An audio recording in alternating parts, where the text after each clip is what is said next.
Hey, how's it going, boys? What is up? Sora's back once again for another Who Do I Pick for my sub-tickets, or what should I pick for my sub-ticket senpai, or whatever shit you want to call it. Yes, we're gonna cover the new characters that was added in, or whatever new that was added in into this banner now. Like all those new stuff that was released months ago.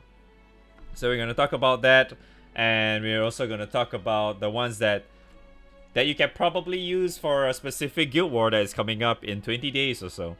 20 days? 18 days, my bad. Alright, so the first one would be Fire Sig. Fire Sig was added in this specific one, where he's a great nuker. He's a great nuker and he tanks. So if you have problems OTK and all that good stuff for fire, he's a very good character to have. He's very similar to like how like Light Sarah actually kind of works in a way, because Light Sarah also has that somewhat similar skill set kind of. I know they have like different skills, but the way the character functions is almost the same, right? It's like they Ogi and then they do extra nuke and they have sustain, right? Like these 3 key points, they have very similar things. So yeah, Fire Sig has that as well. So if you need a character like that, and by all means, you really should get that, because I've tested it a lot and I've been using him a lot for my OTK when it comes to, I don't know, mashing Moringna, farming stupid Moringna grids. He's really nice to use for that one, so yes. You can consider that if you're, I don't know, if you need to farm for Moringna right now or some shit. Okay, alright, moving on. So second one that was added in is Sochie. She looks really nice. By nice, I mean visually. And that's it. Yeah, that's all she's good for. Okay, I know this was already over, like, probably a couple of weeks or something. But last Proving Grounds, where it was a win favorite, I remember she was used a little bit. So if you're going towards like that whole Ogi setup base for light win, she's actually okay. But honestly, I wouldn't really consider using her when it comes to like just plain OTK, you know, like those kind of OTK teams where you just go in, mash that shit and head out kind of thing to like have your blue chest, getting a blue chest consistently kind of shit. If you want to go with that, I don't think if you're if you need that kind of character, I wouldn't consider Sochie being that character for you. If you really want that kind of character, you can probably just pick someone else. Like, I can't think of someone right now. Because those characters are like Juten and shit. And, who? I think if you really want, is UL too, yeah. Even UL is better, yeah. There we go! UL is that character I was trying to say, yes. Her other half. Basically, Sochie's other half. UL is a good character for OTK. There you go. If you need that kind of character, go pick her instead. But besides that, I don't think there's really much else to use for Sochie, really. Because Sochie is... Last I recall talking about her in my impressions video, she's relatively mediocre. Very, very mediocre. Heck, I think I even put her very, very low in my tier list or something. But if you just really want to have like that few turns of Ogi kind of thing, because she can actually provide you extra 100% bar. And if you're using like Rising Force, for example, if you're using Rising Force, or if not like if you're using Kango, I'm not sure why you want to use Kango, but yeah, basically, because what this does is that this is not instant charge. Usually when it comes to instant charge, it'll give you 100 meter max. But if you already have 100 meter, right, and then you use this skill, you get extra 100 meter, right? So if your MC is using, like, for the best example is Rising Force, because you can actually just partner this effect to your MC, and then you use this, she also gets 100 meter, and your MC gets an extra 100 meter, which you can get 200 meter on your MC, and then you use the first skill of Rising Force, you get big damage, and yeah, you get the idea, right? So if you really want to go for that, I guess it's okay, but if not, technically she's somewhat like, you can just push aside for the time being. You can probably just get her later, or if not, you just really like her design and nice hips and shit, yeah, if you're really into that, then by all means, go ahead. Alright, next. Ko, I remember he's a decent OTK character as well. But the only difference is that you need to press a little bit of buttons for him. Him, right? Yeah, that's clearly a him. Oh no, it's a trap! But yeah, Ko is kind of like a character that is like a one-up version of Soshi, I would say. Because what Ko can actually provide is like, he can do like something a little bit more than just, you know, heavily focused on just Ogi and shit, right? Because Ko can also do like, can heal, can debuff relatively nice as well, because he has this special attack damage down thing. And then he can also affect to all allies for, what's that, this thing? He can heal to everyone and provide extra meters, so your whole party can be a little bit faster when it comes to mashing Ogis. But he's also really nice because of his passive. That's one of the reasons why I said OTK for this guy is actually okay. Because you just need to press this button and then you just nuke, right? Because as for this guy, as long as you nuke with Fox Flame up, he can get extra CA specs. So yeah, that's the only thing. If you really want like OTK, if you really just want OTK and if you do not have Kolulu yet, it's honestly better to just go for Kolulu. Because Kolulu is a character that you don't need to press any buttons to have the extra nuke. But if you really want to press an extra button and make it more consistent kind of thing, sure, by all means, I guess. Because this actually is a debuff after all. Because he hits Dark Defend down, and that's really all you need, right? Just to have your damage a little bit more consistent. Because like, in a lot of cases, when it comes to OTK, especially when if you're still relatively new, or like if you're mid-game-ish progress, you will have problems trying to get like your damage to be very consistent to be that amount, right? Without like pressing very minimal buttons in that kind of case. So yeah, having like a very high chance of debuff to land something like this guy is actually really nice. Yeah, it's pretty nice to have a character that has very high accuracy on debuffs. So if you really think you need this kind of character, sure, by all means. Because I don't think it's a really bad character to have either way, because he can substitute, yada yada yada, get extra meter, all that kind of stuff, you know. Yeah, plus he can also reset his cooldown whenever you, what's that? When you use this, when a foe uses the thing. But honestly, for my case though, if I really want to use him, or any like end game stuff, if you really want to make use of this guy, it's just really OTK. Outside of that, I don't think any end game players will bother with Ko at all. Unfortunately. Because that's like the really only thing he can do. Just hit harder than the usual character when it comes to like Ogi, right? This is one of the new summons that was added into the pool, which is the water version of the crest mechanic thingy they have added in not too long ago. If you want a summon, or actually just have something to boost up your crest a lot faster, you can consider having this summon. That's for sure. Especially if you're very focused on using Summer Cagliostro, for example, and if you're gearing towards the whole, if I recall correctly, the Varuna critical grid. If you're really gearing towards that path, right? You probably may want to get this summon. That's for sure. Because you kind of want to have like your crest up ASAP, right? Whenever you can. You want to bump that up to like how many stacks? 5 stacks immediately. Because Cagliostro can also bump it up for you. But she also reduces her, what's that? Deluge crest as well. But at the same time, if you have like a lot of these summons for some reason, you can increase that crest a lot faster. Or just have your buffs up very, very consistently. So that's good. But that's really much about it.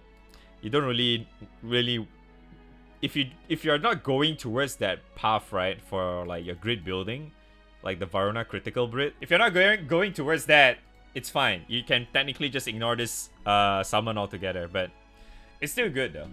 It's only if you're gearing towards water critical grid.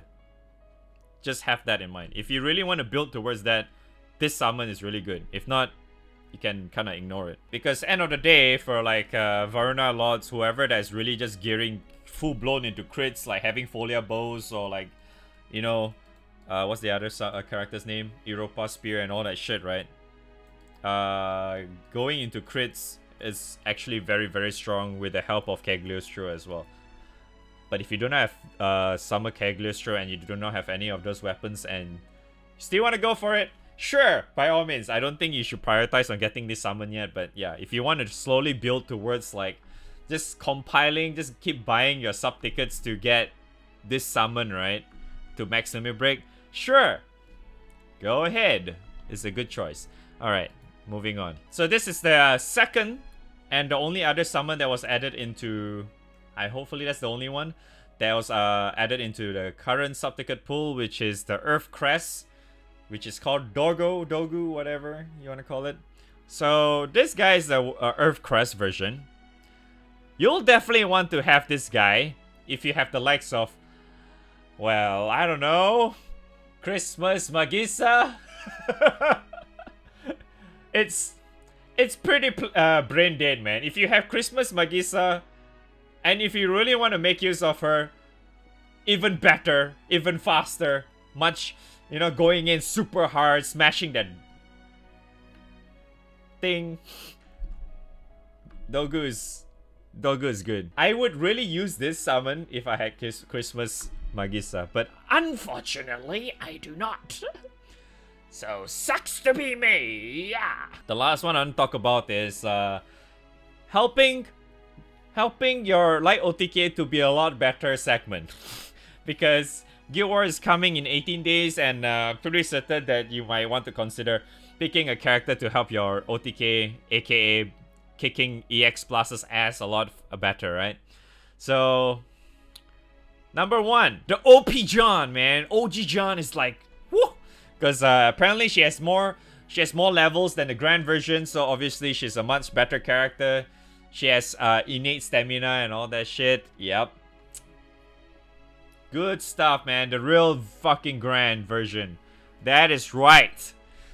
All jokes aside, she's actually pretty okay. Nice to have for OTK too because of her passive. Because she technically gives you like 11 weapon in as long as you just have her in your front line. Because she does provide stamina to your party. So she does kind of help your party to be a little bit more consistent in terms of damage, especially if you're using Magna, because if I recall correctly, her passive is a normal mod, right? I hope I'm correct, but yeah, because of that, it does help Magna a lot more compared to like the likes of say if you're Zeus, right? If you're Zeus, probably you want to use another type of character, because even though she does have stamina, I'm pretty certain you can make use of other characters a lot more. But yeah. And the other one is, I guess Fairy is still considered okay to consider, which is her S2. But honestly, at this point of time, it's kind of hard to say because Guild War is about to change next month. Because they're adding more HP to that fucking boss. So, Fairy might be nice for moving on, but not this specific Guild War, because this specific Guild War is still the same. They're not changing that. So at the same time, if you're talking about the current EX Plus for Guild War, Fairy seems to be a little bit slow because you're forced to press one button, right? Because these days you kind of want to have like press lesser buttons, kill that motherfucker kind of situation, right? The other one I would consider or suggesting is Silva, because Silva, as long as you put her in the backline, she'll automatically give you extra nuke whenever you have your entire team to Ogi and stuff. So yeah, it's like literally just a free damage as long as she's sitting at the back. So backline god for your team whenever you want to do OTK stuff on Guild War. I'm actually thinking of considering to get. I'm actually considering to get her too. Now that I think about it. But yeah, she's one character that you can consider. The other one you can also consider is Light Clarice. But Light Clarice is also a character that is, I would say, a slightly weaker version than Fairy in a way, because Clarice is, what she does is that you have to press a button for her, but what she does is that she helps debuff, but the cap only applies to herself. Fairy applies to everyone, right? So it's kind of like a, I guess you have to, it's like a sacrifice, I guess. If you want to have your characters to deal more consistent damage, because she has the extra Dark Defend down, if I recall correctly, and then you get extra damage on herself. If you want that, I guess you can consider her as well. So, but going back again, because I remember I mentioned this last Suptix video, which was Light Sarah. Light Sarah was in last Suptix video. And I would say this again, where she's probably one of the better characters to have at the moment when it comes to OTK stuff, because she works similar as Juliet though, where you know you just Ogi and poop and you get extra nuke at the end, right? But at the same time, I would say Sarah has a, because Sarah is like the much newer character, and newer characters tends to have like the extra power spike, if you kind of notice. So if you want that type of character, you know, when you don't want to press any buttons, just nuke, have an extra nuke or extra damage, whatever, Sarah is definitely one of the characters that you can consider to have as well, because that's pretty good. All right, the next one is, you can probably say the maids is like a good idea to have, only if you're planning to go with the fish method. If you're going for the fish method, then the maids are actually okay to have. But if you're planning to go for the fish method, you probably want Shitori as well in there, because Shitori does allow you to, I mean, she does nuke quite nicely whenever you have that 200 meter, right? But in order to get that 200 meter, you have to use fish, because these two characters requires 200 meter in order for you to do big damage on your Ogi, right? Okay, so the other one I would also consider is Robomi, because Robomi herself has much higher cap than usual characters, and she does have very consistent damage because she has that whatever, I forgot what are her stacks called, the ammo or whatever, the pink color looking one. So it does allow her to nuke or like have a Ogi damage like a little bit more than usual compared to like the usual characters amount. Yeah, so she hits harder than usual, so that's kind of like it. But at the same time, I would consider having Sarah a lot better, because a lot of times OTK these days is better off you using like the likes of skill cap, because you're probably going to be using Chrysor on your MC, and then you use the class weapon for MC on for that specific class, so you can get the extra nuke, and then if you have skill cap, the nuke hits harder and stuff like that. So if you have those characters that has that extra nuke, right, so that means it applies to those characters as well, meaning everyone else hits harder along with your MC. If you're planning to go for that, technically Sarah is a lot better, but yeah, Robomi just hits like a very high Ogi. So if you want to use that, by all means. So like I said earlier, Julia is basically like a weaker version of Sarah. If you're really planning to go for that, just pick Sarah. Just ignore her altogether. I think that's about it for this segment, because I don't think there's really other characters you can consider for OTK. I mean, some people may think that Potato is actually good for Guild War, but judging from how Guild War has been so far, probably not. Because a lot of times Guild War bosses always have probably like hit more than one character type of mechanic on the boss, so, and Potato requires her to not get hit, so she might actually be a lot weaker than you think. So if you have the likes of, I don't know, the other Jan or something, Kubira and shit like that, yeah, that's for like the actual Guild War. For EX plus kind of thing, just stick to the few ones that I suggested earlier, and I think you should be good. I don't think there's much else for me to say about this sub-ticket, because I already mentioned most of it in my previous videos of it, and most of them technically still stands because none of them actually change. It's just like, if you really need that specific one, then you go for that. If not, you just ignore it. You know, it's as simple as that. Okay, so that's really about it for the first ever sub-ticket video of the decade in 2020. So thank you guys so much for watching. Hopefully you guys enjoyed. Like, subscribe, comment, Pepega, Ricardo Flick, your mom jokes, and all that good stuff. Ring the bell, share, shit. Yeah, okay, thank you so much for watching. Bye-bye.